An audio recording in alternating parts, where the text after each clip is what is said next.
Despite the initial success of neoliberal politicians like Thatcher and Reagan, the defects of the Washington Consensus became immediately palpable.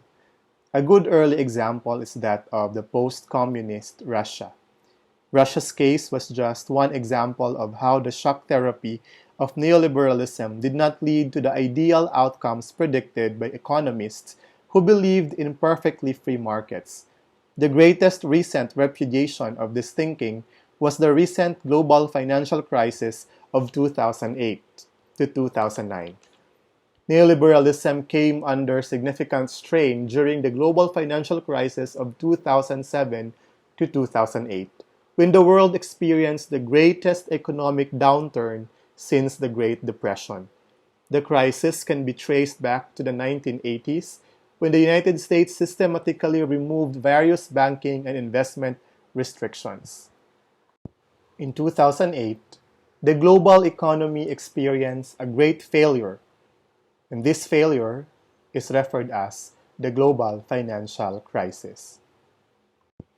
One of the reasons behind the global financial crisis is the Russian oligarchy. Oligarchy means government by the few. When the international trade opened the market, Russia did not follow the open free trade of neoliberalism in the market. Another one reason is the cheap housing loans in US. On the other hand, US opened the cheap housing loans, but Americans abused this and began building homes beyond their financial capacities. Americans abused the cheap housing loans and began building homes beyond their financial capacities.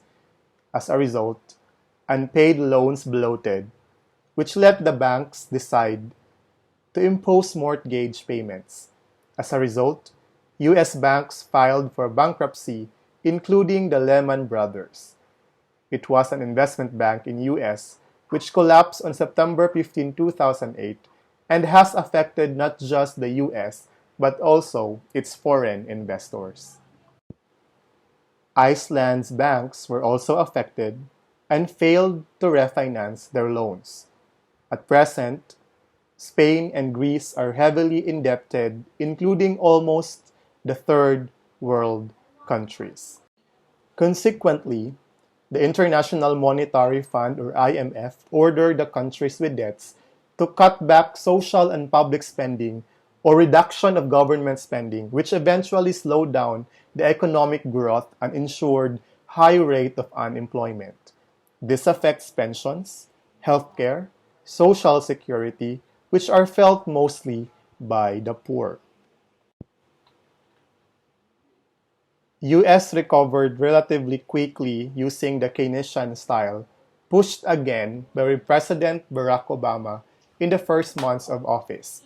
However, many countries are still suffering from financial crisis in their economies even at present.